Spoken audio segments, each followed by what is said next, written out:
I was listening to a guy, and he said basically the 3 C's, the championships, cash, and conquests. You know, that's what makes a man. And you even see that in our entertainment, like our TV shows. Like you go from My 3 Sons and Leave It to Beaver to where the man came home from work and was involved in their lives. You go ahead like 30, 40 years and you have like Married with Children, and the guy's sitting on the couch watching TV, drinking beer. When does manhood begin? The Mike Charleston Show. All right, guys. Well, it's a hot day out here. We were just talking about that. It feels like 112 right now. Yeah. That's crazy. So in here or outside? It is crazy. Well, speaking of that, toughing it out, we're going to be talking about manliness today a little bit. And I think you should do this just fine after today. Oh man, it was a rough day. But Joshua and the kids had worked on something the other day, and they want to show a little clip, so they wanted to have fun with something. So go ahead.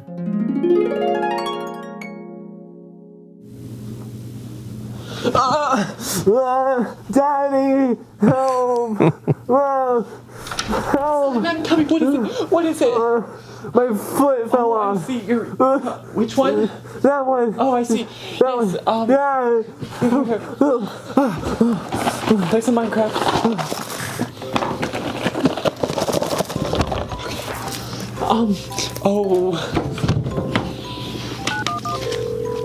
Yes, my son's foot just fell off and I don't know what to do. Just send an ambulance, please, hurry, right now. All right, just a second. He tripped and it felt, no, there's no bleeding, but I'm pretty sure he's dying. Son, how bad does it hurt? How bad is it? It hurts like crazy. He says it hurts like crazy. He says it hurts like crazy. The iPad just died. He's playing Minecraft and he's dying.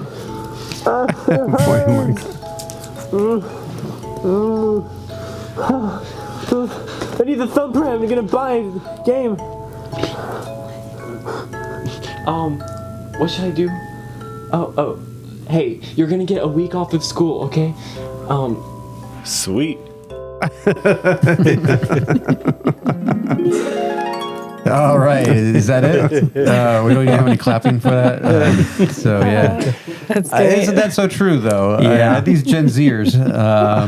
The only thing he was missing was a man bun. A man bun. Oh, wow. Yeah. So anyway, so that's kind of what we're talking about today, right? Is what makes a man and the lost art of manliness. Yeah. And not this toxic manliness that we'll talk about. Well, I mean, that what we consider to be a man, a lot of the world would consider toxic. Really? So, yeah.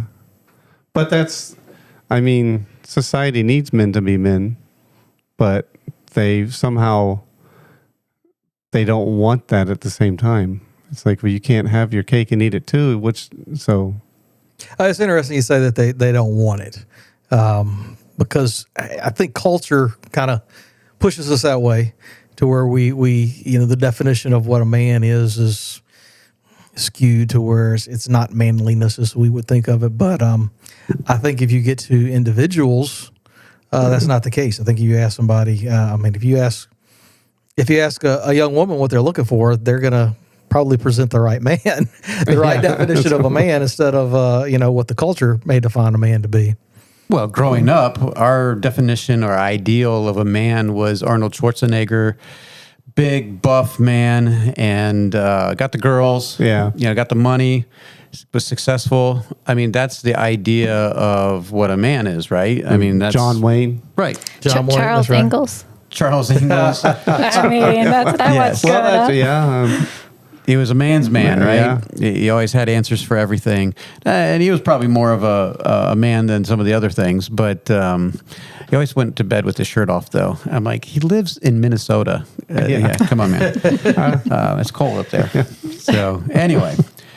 All right, so in our day and age, we have genders and men and women, and we don't even know what is what anymore. And we're not going to kind of get into the political side of this, but it is important to understand what a man is and when does manhood begin. And that is kind of that's probably a good place to start. Is Yeah, when it is. does it actually start? When does manhood begin?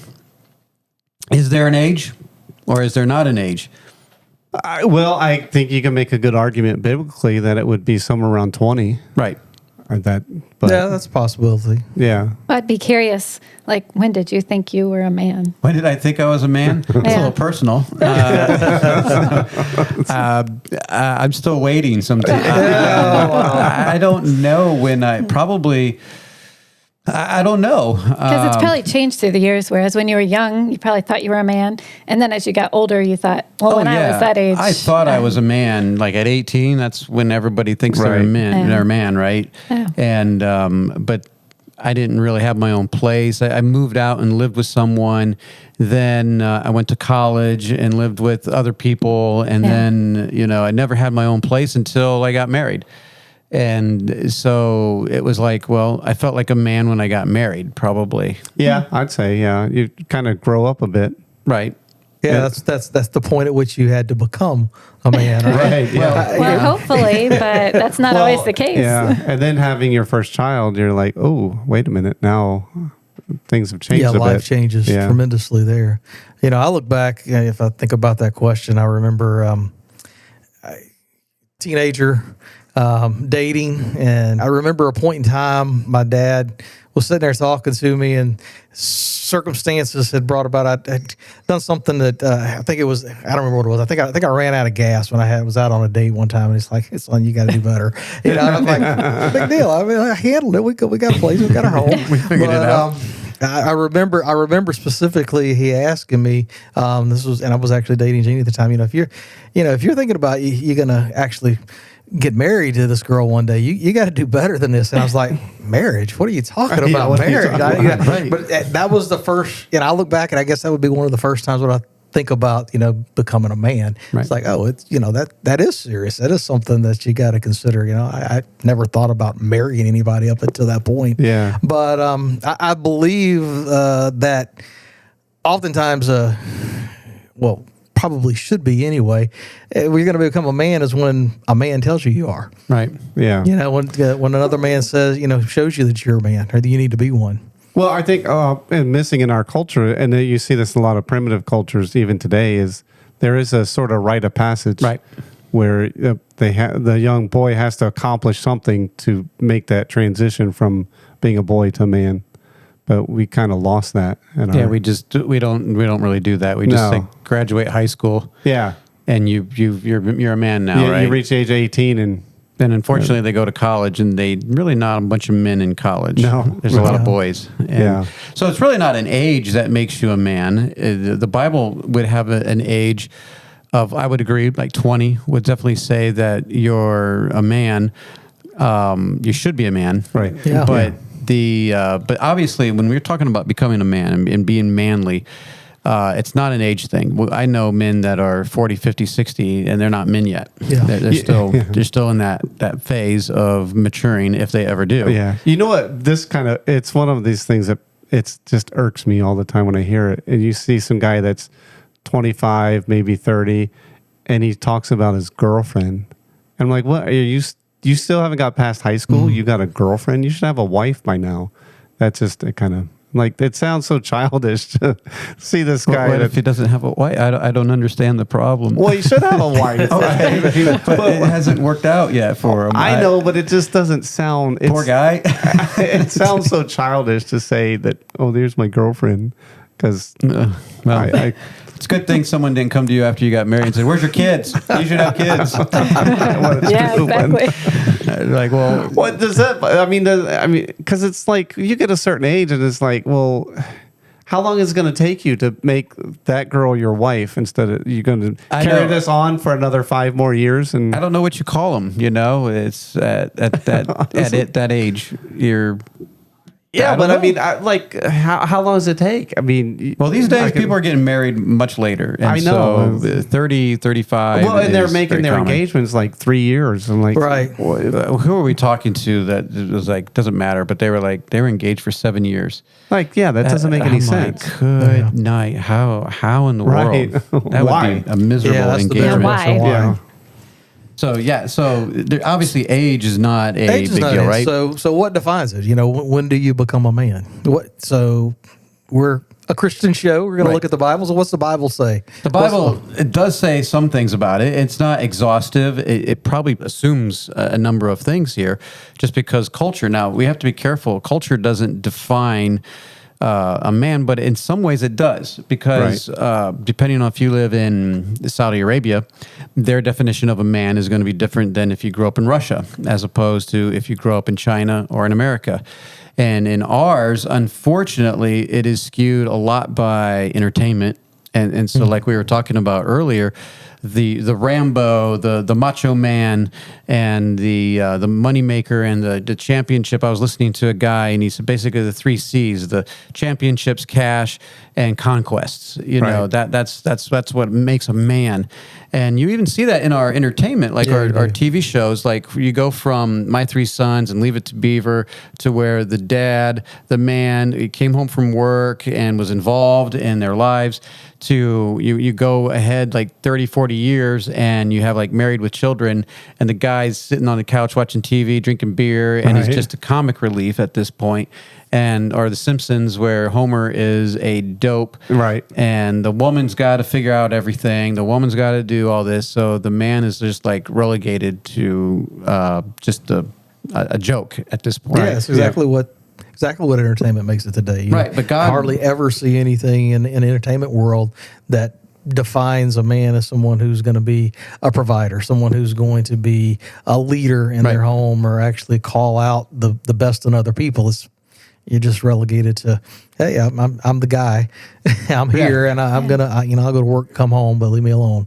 Well, we're going to take some Bible verses out of context, okay? Maybe we should have an alert for that or something like that. we have some Bible verses out of context. An alarm sound. The 1 Corinthians 13:11.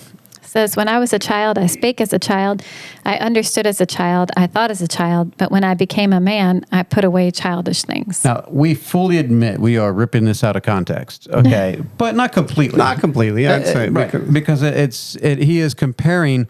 the point of the passage is not to talk about manliness. It's not. And but it's still true that when we were children, we spoke like a child. I understood like one. But when I grew up, I needed to grow up, basically. Yeah, you need to put away childish things. And Yep. Yeah, you don't need to be. And we have a childish. hard time these days. Like people, I grew up in the video game generation. You guys were a little ahead of me, but when we came out, we had the Nintendo and the Genesis, and that was my generation. Right. And I know a number of people my age that's what they do. That is right. We were talking to a friend of ours. And I forget how it got on, but at his job site, he works with a lot of younger people. And he said, we don't talk about hunting or fishing or anything like that. They talk about video games. And I was like, what are you talking about? And he's like, well, they're all younger and they all have these parties and they get together and they play online games together. And that's what they talk about around the water cooler. And I was like, wow, that is... Wow. Times have changed. I understood that a little bit, how people get into the video games and get into it themselves. The thing that really got me a couple years ago was people who would watch online other people play video games. That's a big thing on like, YouTube. Yeah, I don't understand that concept. Hey, it doesn't make any sense to me. It's bizarre. Now, me and my CFO at work, we thought about how can we cash in on this. But we haven't figured that out yet. But that's a crazy. They're cashing in on it. That's a crazy concept to me that you're going to watch somebody else play. Well, part of it is I thought the same thing. I'm like, who's going to watch a video of somebody playing a video game? But because of the tournaments, and some of these tournaments, you can win quite a bit of money.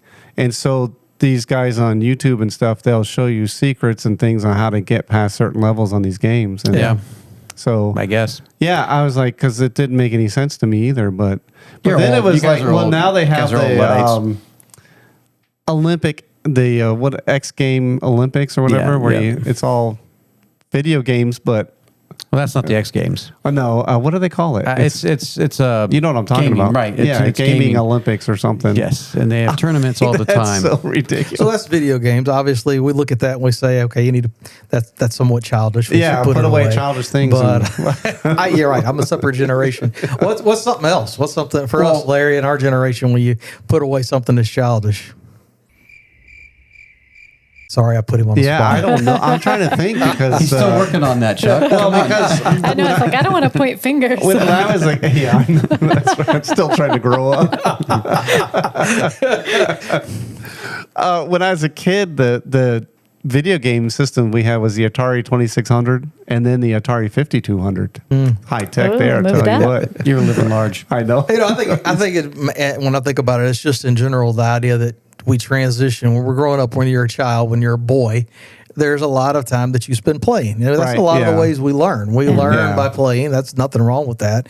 But at some point, you go from playing to working. You got to transition from, somebody else is doing this for me. I got a lot of free time. I can spend this time to I'm taking responsibility. And where's that responsibility coming from? And you transition from free time, playtime to, Right. okay, I'm working much more time now and taking on these things. Yeah. So we got Ezekiel 22:30. It says, and I sought for a man among them that should make up the hedge and stand in the gap before me for the land, that I should not destroy it, but I found none. Right. No, it's once again we're ripping it out of context here, but they were looking for someone and they couldn't find it. And actually, I think you have it on here, but Isaiah also talks about how a society that is without the male leadership that is good, and it's led by kids basically and children, and it's not a very good picture. And Yeah. this is about the same thing here. 1 Corinthians 14:20. It says, brethren, be not children in understanding, howbeit in malice be children, but in understanding be men. So I like how that puts it there. Like Yeah. in malice, which guys are really good at. Yeah. Be like children, which is ignorant, be innocent, in that way. But in other things, don't be ignorant and innocent. 1 Timothy 6:11. It says, but thou, O man of God, flee these things and follow after righteousness, godliness, faith, love, patience, meekness. Okay, so we missed the things that we're supposed to flee. Yeah. You have to read that. Go back and read it yourself. But follow after righteousness, godliness, faith, love, patience, and meekness. Now, we're working into something where we're building a picture of what a man of God would look like. And we're going to get here where we're going to compare what a boy is and what a man is. But as we see this, the example, obviously the perfect example is Christ. Right. And his selflessness and all that. So flee those things, those worldly things, and follow after righteousness, godliness, faith, love, patience, meekness. That's not promoted in our society. No, not at all. That's not what we picture as a godly man. Oh, meek. Right. No, meek is weak, right? And so, but yet the Gospels tell us, or not the Gospels, the Bible tells us to be meek and to be patient and to love and to have faith and to have godliness. What about 2 Timothy 2:22? Flee also youthful lusts, but follow righteousness, faith, charity, peace with them that call on the Lord out of a pure heart. Okay, so now this one, I memorized this when I was a young man, and our youth pastor made us do this one. And obviously, when you're a young man, the lust that you're thinking of is sexual lust. Right. But it is much more than that, as we find that men are driven by those passions, obviously, but they're driven also by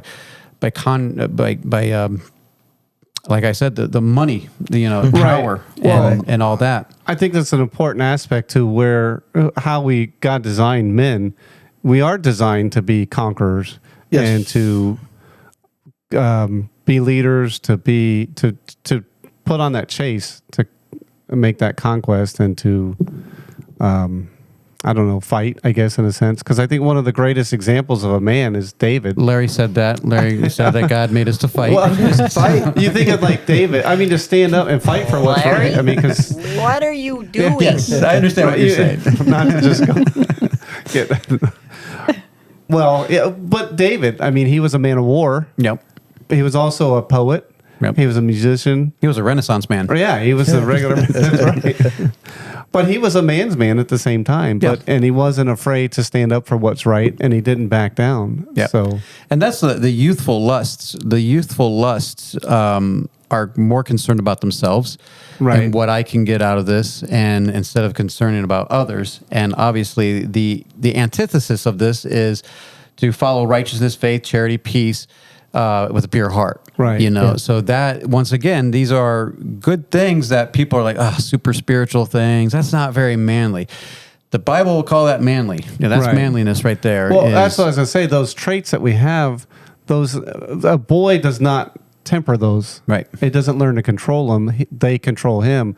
But a man learns to control those things and use them for good. He knows when to act, Right. and Yeah. when force is needed. Yeah, and exactly. Yeah, so the things that are dwelt within us that are indwelt by God to fight, Right. to conquer, to do that, they're tempered by these things, so they're used correctly and properly, Right. whenever they're needed. So one of the quotes, I don't know if it was someone I was listening to that y'all had in the notes, but the quote was that a boy is born, but a man is made. Right. And Yeah. so as we get into these next couple of things about what's the difference between boys and men, and just looking at these different characters, Yeah. and of that, just remember that a boy's born, a man's made. Well, so I think we were going to say that here, but going back to 2 Timothy 2:22, the flee youthful lusts, and to compare that, here's a list we found. Now this is just somewhere we found. This was Dave Wilson from Family Life Today, so we're stealing it.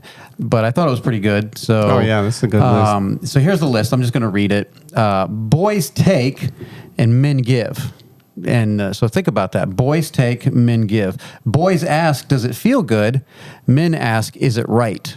Yeah. So think about this, about the young men in our culture today. Are they asking these questions Yeah. or where are they?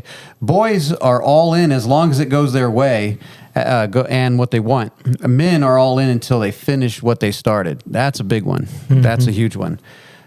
Boys are about self-indulgence. Men are about sacrificial love. That's a huge Yeah, one. it's big. And that I mean, you can look at all of these, and that's the summation of it. Right. Is it about me? Is it about myself and what I want? Right. Or is it about being the servant? Yep. And for others. So, And that's when you know you become a man. Are you thinking about others or are you thinking about yourself? And boys are passive and men show up. And that's a big one because men tend to, like, God has given us the authority. And I know that's under attack these days. Right. And I know when men finally understand it, they sometimes go way on the other side and they're authoritative and they're brutal. But the fact of the matter is that we are the leaders in our homes and we're supposed to be leaders. And but it is a temptation for us to be passive. Yeah, it is. And in our churches, that's the problem with the institutional Right. church. It creates passive men. And men by nature they have a sense of duty, but they also have a sense of giving it away. Right. And like, A I don't little want to bit do of it. laziness. Right. If I don't have to, I'm not going to. Not right now. And so they become very passive. In fact, I was listening to a guy today, and this is interesting. I'll throw it out there, see what you guys think. And Adam in the garden was with Eve when she was tempted, and he did nothing about it. So he was very passive, right? But it was this guy had an interesting take on it. I don't know how true this is, but think about it. He was like, Adam was in a win-win situation. He was like, okay, so God gave a command, and now here's my chance to see if it's really true. Do I really trust God or whatever? I'm going to use my wife because the serpent is coming to my wife and is asking her and to eat the fruit. And she does. So at that moment, he's like, she's either going to die or she's not. And if she doesn't die, then the serpent's telling the truth. And so I win both ways. My wife is the guinea pig here. And so she doesn't die. So then he eats the fruit. And at that moment, they realize they're naked. Uh-oh. And they're in trouble. And because he didn't realize he's the one in authority. Right. And so it didn't really matter what Eve did. I mean, it does, but I think you're right. Yeah, I mean, there is something to that. Because it says later when Paul wrote, I think in Romans, by one man sin entered into the world. Right. Adam is contributed to. He's the one that sin is attributed to. Right. That he sinned. Even though Eve sinned first, right? Yeah. But it was Adam's sin. And so he was being very passive there. He was just letting it happen. He did not step. So I like the idea of the view. I've never seen anybody present that view before the situation, but I have to say there's no way I could even take that into consideration because I don't think there's anything he wanted to do to lose his wife. This is the only one. Well, maybe he's like, if she dies, I get a new one? I don't know. Maybe a better. I don't think so. I don't know. I don't think so, Tim. That's right. So boys expect others to... I don't think so, Tim. Thank you. Yeah, boys expect others to provide what they lack. Men look around to see where something is lacking and provide. That's a good one. Boys consume, men produce. Boys are born, men are made. That's when you were just talking about. Boys cheat. I cheated. Like every game I played, I tried Where's to the cheat. cheat codes? Yes, I definitely cheated in video games. But men honor their promises, and that's something to be. If you're a boy and you cheat at games and stuff, well, do you think that's just going to change? You need to grow up. Right. You need to stop because you think that's just going to change because you get married. You're going to start cheating on this, cheating on that, then cheat on your marriage. Right. I hope not. But boys cheat, men don't. Well, because they cheat because it's hard, so they want to find an easy way. Right, they want to win. So Right. the goal is all consuming, but they don't care the damage, and that's out of control. That's not good. Winners never cheat, and cheaters never win. Well, sometimes they win. Cheaters sometimes win. Anyway, Until they get caught. that's right. Boys don't control their lusts. Men choose to control their temptations. Boys choose anger fits, and men choose paths to peace. And I like when he said that. He said because you actually choose your anger. You can control that anger, but you don't. But men actually choose paths of peace. And a boy thinks his life is all about him. A man knows that his life was given to him to serve others. I have a quick story because this was appropriate this week. And Sarah's like, uh-oh, you're going to... Yeah. So we got in a little argument this week. And What, y'all? Yes. No. So we were... I don't believe it. Yeah, I know. And it was as we're talking about this, and I'm like, oh, this is killing me. But I had very strong convictions about something, and my wife evidently doesn't. Not to throw under the bus, but I don't want to get into the issue, but I have very strong feelings about something, and she doesn't. And so her and the kids were wanting to do something that I just don't like to do. And so we got into a pretty heated discussion for us about what that was. But in the middle of it, I know that my wife has good intentions and that she wants to go in this with a pure heart, and she would love to do this. And I don't want to do this. And so we're just going back and forth. It's not going anywhere. And so I go outside and I'm just sitting there and I'm like, oh my goodness, we're talking about being a man, and what does a man do, right? Yes. And does a man throw a fit like I just did because I'm not getting what I want? And so I go back in there and I'm like, okay, it's all about pride. It's my pride and arrogance that because I expect everybody to be like me and to believe like me, that no one else can do anything else, right? And I'm like, if this is something you really want to do, then it's fine. I don't have to participate. I can still not go or do whatever. But it was just, my arrogance and my pride was in the way, and kind of like this list was coming to mind, like, I choose paths of peace. I don't choose to just sit and pout. And because I want my wife to be on my page, I want my kids to be on my page.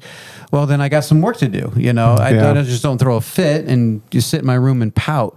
So I had to choose paths of peace and humble myself and all that. Is that how the story went for you, babe? And Kind of like that. Yeah. okay. Yeah. You bring up a good point, and I'm going to Notice how Sarah's not really talking this Yeah, I know. episode too much. Well, this I'll way, let Neil go. I'm going to take it from a lady's perspective. Oh, are you? Yeah, I am. Oh, okay. Larry's got to get in touch with his feelings. That's right. Well, I'll just say, if you're a young lady and you're with a guy that acts like a boy here, Yeah. you're part of the problem. Yes. Because if the young ladies tolerate boys continuing to be boys, then our society is going to continue going downhill. So you need to raise the bar a little bit. You do. Yeah. So if you're a young lady and you're looking for a man and he's still a boy, then you need to move on. Well, I'm going to take that opportunity to jump in. We're going to give Sarah a chance to talk. What do you look for? What do women want to see as a man? Well, that's a big question. It is a big question. At that point, that's where But you're you've been supposed to thinking about say- it all week, right? Exactly, I have been. But pretty much somebody just like That's him. right. That's what I'm waiting for. Perfect answer. No, but seriously, wasn't like, No, I mean, I think in the world, you always hear, women want guys with lots of muscles and money and, accomplishments and things like that. But I don't know, at least for me, and I feel like in Christian circles, I feel like we want men that will stand when nobody else does. Right. We want men that are strong in spirit and, they believe what they believe strongly, and no matter what happens around them, it's like these people are willing to stand. These people are, sure, admit you're wrong. Like that's always a good thing if you can find somebody that admits when they're wrong. But I think the big thing is to be able to stand. He's strong in spirit. Like that's stand for your convictions, Yeah. you Right. know, and not give in to the every wind of doctrine. Right. And Right. when your friends are going a certain way, like there's a certain family that we know, and they're kind of goobers. They're kind of weird, and but I do respect them because they will do what they want to do. Like, hey, this is what we think we should do. We don't care what society says. We don't care what the culture says. And I totally respect that. Right. Yeah. Yeah. I may say, they're a little antiquated, and it's kind of, and if I'm saying that, that's probably something, because everyone's probably thinking I'm antiquated, but it's, but I respect when a man stands for truth and for Right, righteousness. right. You could be like my son, who's 140 pounds, evidently. He just told us yesterday. And you can be skinny and, all that, and may not be able to do as many chin-ups as the other guys. Because when you get together with young men, Yeah. what happens? Let's see how many push-ups I can Yeah, do. that's And right. they want to show off their strength and all that. And I want to, well, who's going to stand in the time of temptation? Yeah. That's what I want to know. You can be 250 pounds and look like a linebacker, or you can be 140 pounds, but it doesn't mean anything if you can't stand against the devil, Right. and look him face in the eye and say, no, I'm going to choose righteousness. I'm going to choose faith. I'm going Right. to choose godliness. Right. And to do that in our culture is difficult sometimes. Yeah. You go on to college campuses, it's intimidating. Right. The pressure to give in and just go with the flow is so easy. Why can't you just, I ask my question, I ask that question to me sometimes, is like, why can't I just go with the flow I know, sometimes? yeah. And it's like, Why can't it be normal? yes, it would be nice every once in a while. And in some ways we are, but there's some things like, no, we are not compromising on this. We believe that what we're doing is godly, and we're not going to compromise at all. Right. I think a good definition is somebody of a man is you may not be strong physically, but are you strong principally? Right. Because you can be strong, but physically and weak in principle Yeah, or you beliefs, and that's not really manly. So this list here, is this what you were just talking about, the main characteristics of a real man? I mean, that's just different things that came to mind as I was reading stuff and listening Yeah. to stuff. Yeah. And like, Oh, see, my pet peeve is on here. Okay. Oh, That okay. list, yeah. Yeah. All right. Well, let's hear the list. The characteristics of a To man. protect, we should be able to protect in many ways than just physical. I mean, physical might be one of them, but to protect your family from evil influences, the world out there. And I know you don't want to shelter your kids so much, or your family so much, but you want to be able to protect. I have a wife that is different than a man, and there's some guys out there that want to treat their wives just the same, and like, we're at job sites and we hear filthy language and terrible jokes and things like that. Well, my wife can handle that. My wife doesn't need to handle Right, that. exactly. I need That's to right. help protect her. I need to protect my kids from that. They're different, and we need to be able to take some of those arrows and some of that ungodliness out there instead of, open that up to our families and our Yeah, wives. they need to have a feeling of safety Right. from you. I think so. Protecting spiritual protection and physical protection, provide. I think that's an obvious one. Yeah. Honestly, I didn't have my biological dad. I did have a biological dad. Yeah, you did. We all have one. But he didn't raise me. Yeah, Right. I don't know him, and I was raised by another. And who I call my dad he did teach me a lot of what it was like to be a man. He wasn't perfect by any stretch. He was a normal man, trying to do the best he could, and he did teach me those things. And to provide is a big one. To take responsibility, that's a good one. To have passion.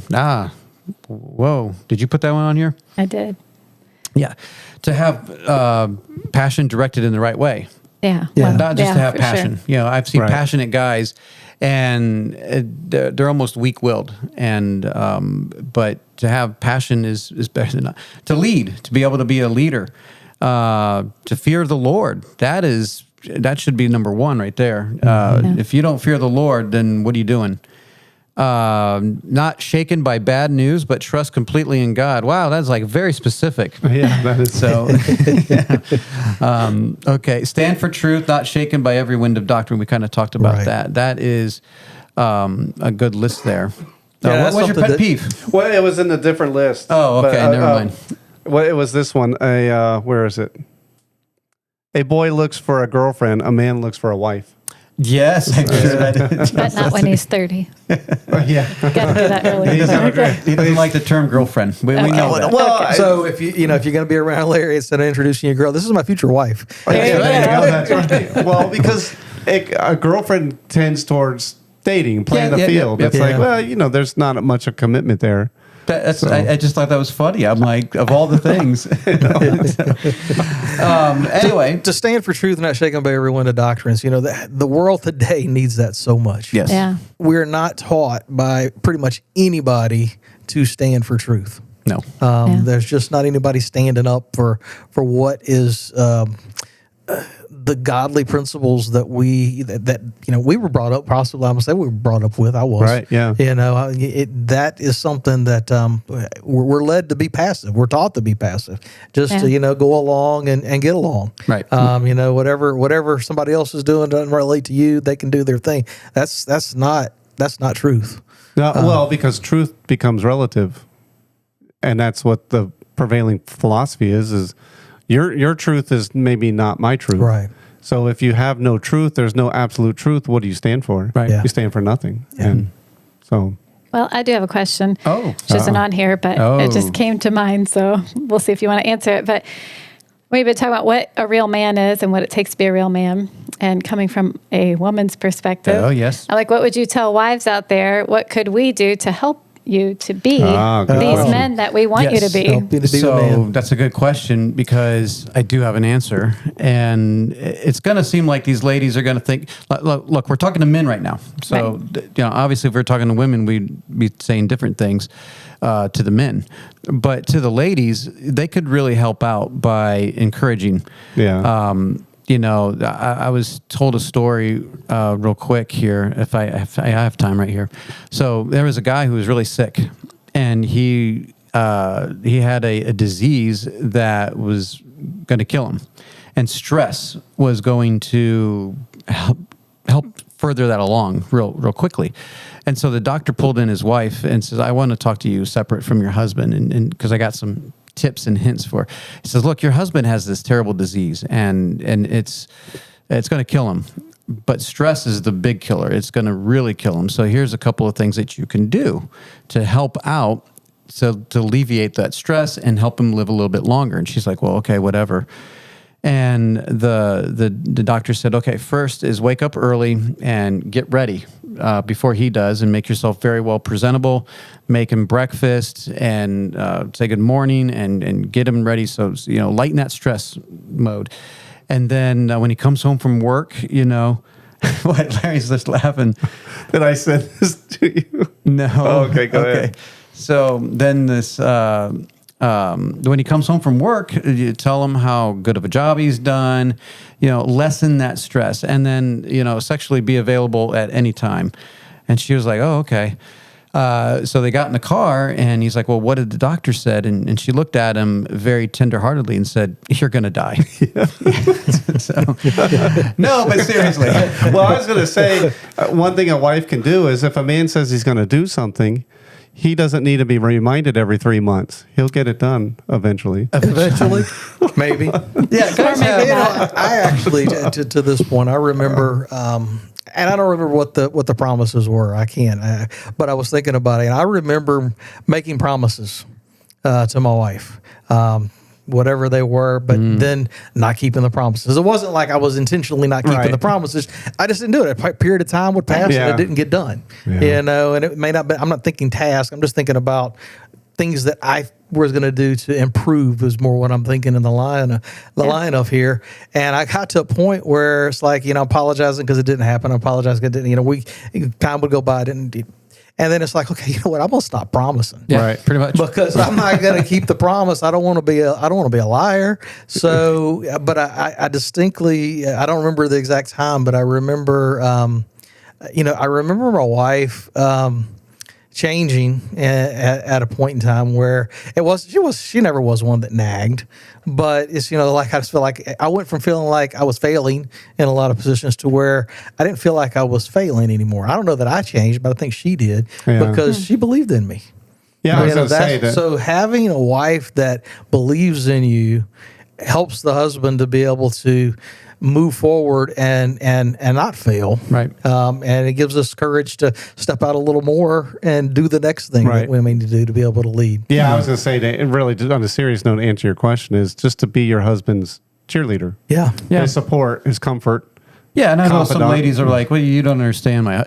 Look, there's a time and place where you need to bring down the hammer, maybe. Well, But, you can speak the truth, but you don't have to be demeaning about it either. But being a cheerleader helps because you would want to be cheerleaded too. Right, And, exactly. And so to answer your question, babe, when you hear things like this, when you go to conferences and, you hear what a man's supposed to do, the woman's always like, hey, yes, aren't you listening? And that's not the point of this. The point of this is the man realizes already that he's failing. Yeah. That, he realizes where he's messing up and he needs to step up. And so when he tries to step up, that's when you don't kick him again. You let him fail, even if he's like, I really want him to do devotions. And then he finally does. Don't tell him he did it wrong. Right. Just say thanks. Give him some helpful hints. Right. Maybe, Say thank you. Thank you for providing. Right. Thank you for, standing up. Thank you for spending time with my kids when they do. Don't be fake about it. But when they actually do something, say thank you and give him praise for that. And you're like, I like just the fact I like the fact that you say let him fail. Right. Don't stand in the way of. Don't stand in the way of failure because God can use that to actually help him next time. Be there to help. Be there. If you're there getting in the way and not letting him fail, then God can't do what he needs to change them. Exactly. Yeah, you're fighting against God in that case. Yeah, dude, trust the Holy Spirit will do his job. Right. The Holy Spirit convicts and reveals things to us. He's working in our lives, and we're not perfect. We're gonna make mistakes at times, and we're gonna argue about a concert, and but it happens. But no, that's my thing would be just to not point fingers and be like, how can I help him do his be the best he can be. And same thing with a woman, which whenever we talk about a woman, it's like, how can I help have my wife be the best that she can be? Right. And encouraging one another in that is vital. So let's turn a corner here and let's look at it. We've been talking about men. How can parents help their boys become men?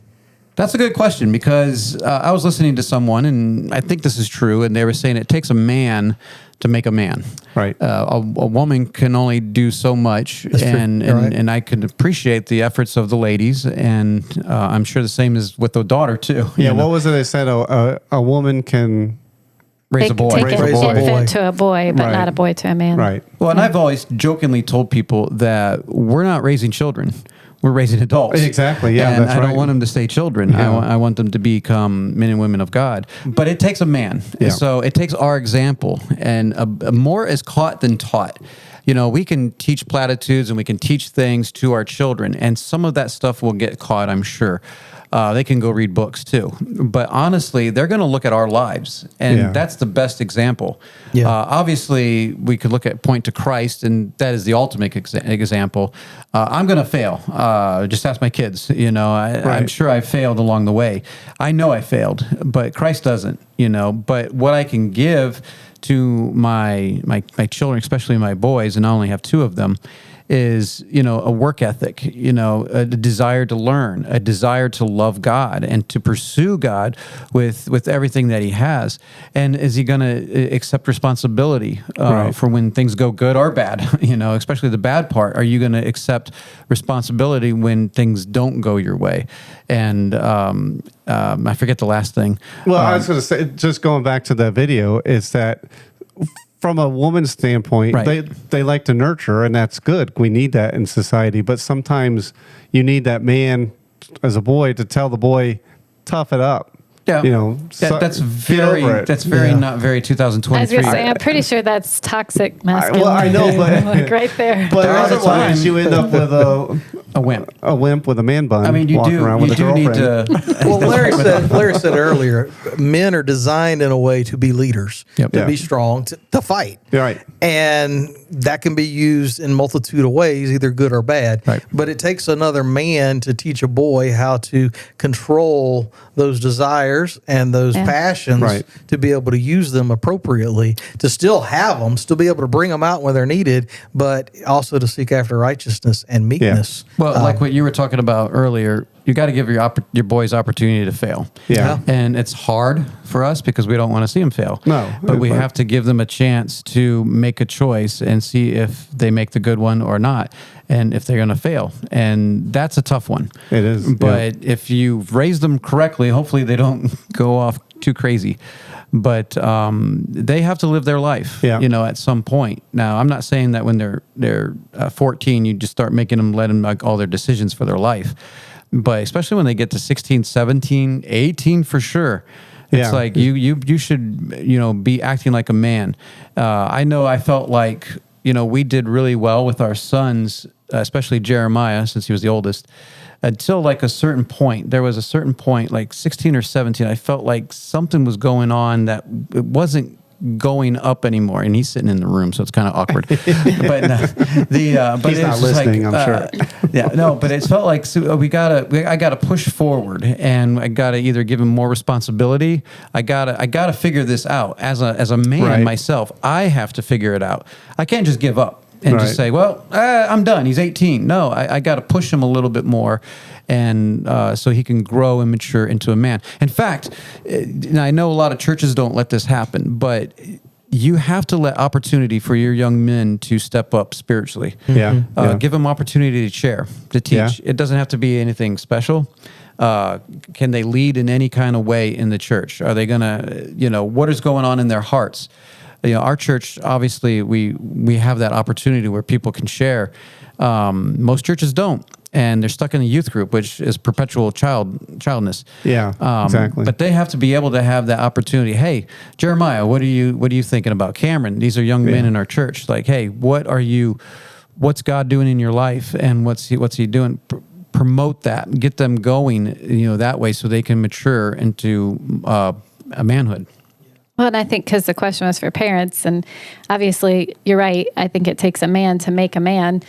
But I think a lot of moms get in the way when we try to keep our boys. Right. And I feel like for me, it's like I had to just let go. And, you know, instead of, you know, as Jeremiah got to be like 17, 18, 19, I had to kind of let you call the shots, and I had to stop treating him like a kid. You know, it's like Right, I yeah. make charts, and it's like all the kids are going to do this, and it's like instead of me going and saying, "Did you make your bed? Did you?" You know, it's like it's okay. Like I kind of You got to let make your go a plan, lot. and we got to see how well we've done. Yeah. Like, okay, now you got to step up and what do you want to do? And around the house, I'm not going to tell you what to do anymore. And you figure ways that you can participate and be a part of the family and help out.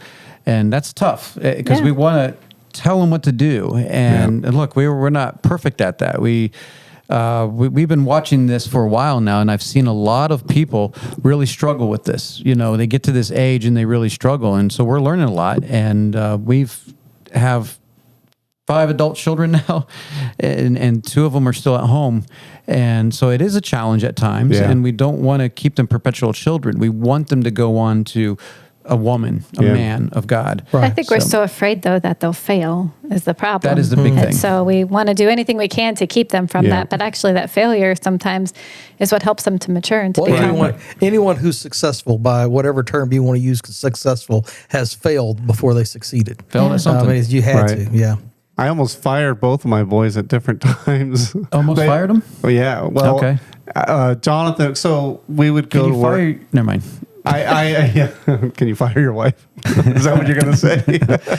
I know, not my wife, but inside joke. But Anyway, I told him, I said, okay, this is going to be like a normal job. I said, but I'll wake you up once.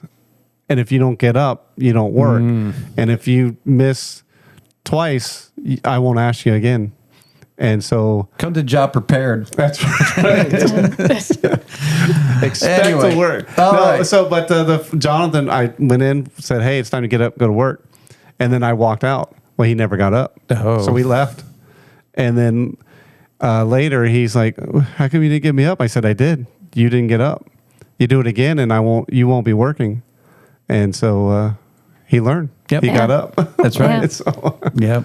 It was tough. I was a little tough on them, I guess, maybe more than I should have, but they learned, and now they're doing well in work-wise. Chuck almost mentioned about Jesus Christ being the model example there. I don't know if we edited that out, but I think we might have to make this a part 2 and cover that in the next episode.